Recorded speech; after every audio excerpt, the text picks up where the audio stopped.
students and really the younger generation is very much at risk, not only from these reckless and irresponsible wars, from normalizing genocide, but also student debt.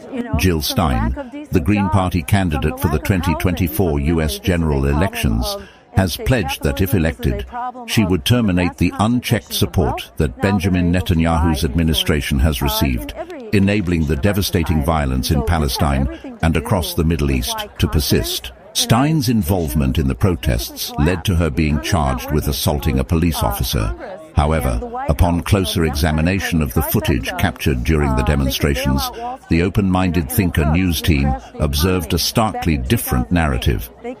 Stein appeared to be the victim of excessive force, violently shoved with a bike by law enforcement officers and forcibly removed from the scene for participating in the anti-genocide rally.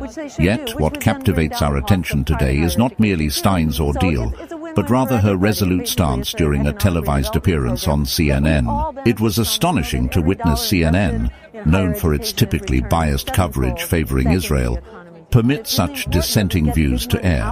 The network's historically one-sided approach to the Palestinian crisis has been evident since the onset of the conflict last year. Stein's articulate presentation on CNN was remarkable, challenging the prevalent narrative surrounding Zionism and its association with supremacist ideologies and accusations of land appropriation. The fact that CNN allowed such a perspective to be broadcast remains a subject of scrutiny, given the network's apparent reluctance to shed light on the atrocities unfolding in Gaza. Zionism is different from Judaism, and it is entirely wrong to conflate the two. Being against Zionism, which I regard as essentially a matter of ethnic cleansing and land theft, essentially. That is the purpose of Zionism, to take land that belonged to other people. Yes, Jews have been horribly traumatized and victimized, but that doesn't then allow one group to take land and displace another group. To look at the actions of the Israeli government, they are attempting to drive the occupants out of this land altogether. And that has been very much the policy of Israel well before it was a state. Since the Zionist movement began, Jews who lived together with Muslims and Christians in Palestine for centuries. And it was a peaceful place. It was only with the advent of the Zionists, who felt like this land belonged to them, that the violence came. And many Jews left, as well as Christians and Palestinians, with the entry of the Zionists. This is a very difficult topic for people of Jewish background to come to terms with. And I see this as someone who grew up in the 60s. I see this as remarkably similar to the very difficult wake up of the white community with the civil rights movement in the 1960s. This was a difficult conversation that involved confronting the many institutions of white supremacy and the very challenging conditions of racism that were endemic, in our schools, in housing, and so on. It's a hard conversation, but it has to be had, and it cannot be shut down. I think it's really important to have it, especially because our tax dollars are funding this war, which the American people vehemently protest. I hear varying different viewpoints on the complexity of this issue and personal opinions to that regard, and I do wonder if politics considers each and every aspect of it. My suspicions is that it does not, but this conversation has been very...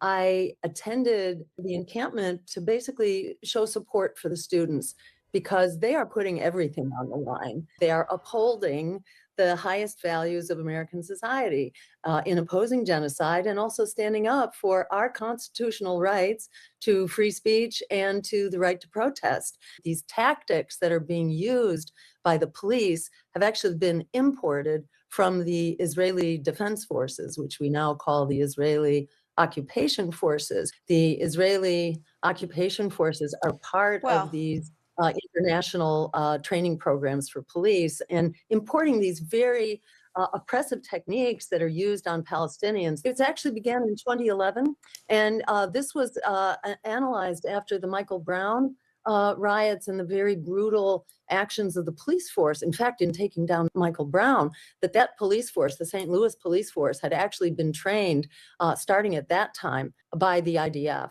And in an analysis done by Ebony Magazine, it was pointed out that extremely violent tactics were being imported along with these programs of sending surplus military equipment to our states and to our cities and towns, I do think that the students are standing up for our right to protest, our right to free speech, and for a value, which is basically stopping this genocide. There is no danger here. The danger is being imported along with the police. These are riot police. Professor Jill's eloquence is even more profound, given her upbringing during a period when Israel's influence in the Middle East was on the rise. The government's aggressive tactics to assert dominance resulted in conflicts like the Iraqi War, the destabilization of Libya, and ongoing crises in Syria.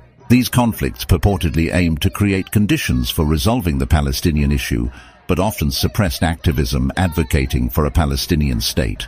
What's lesser known is that Professor STEIN herself is Jewish, offering a unique perspective on the complex dynamics at play. She understands the dual identity of being Jewish while facing the threat of anti-Semitism fueled by Israel's actions. Like Norman Finkelstein, Professor STEIN opposes the aggression of the occupying state and its impact on unity among Jewish people in the Middle East. Raised in a Reform Jewish household and educated at prestigious institutions like Harvard, Professor STEIN possesses both intellectual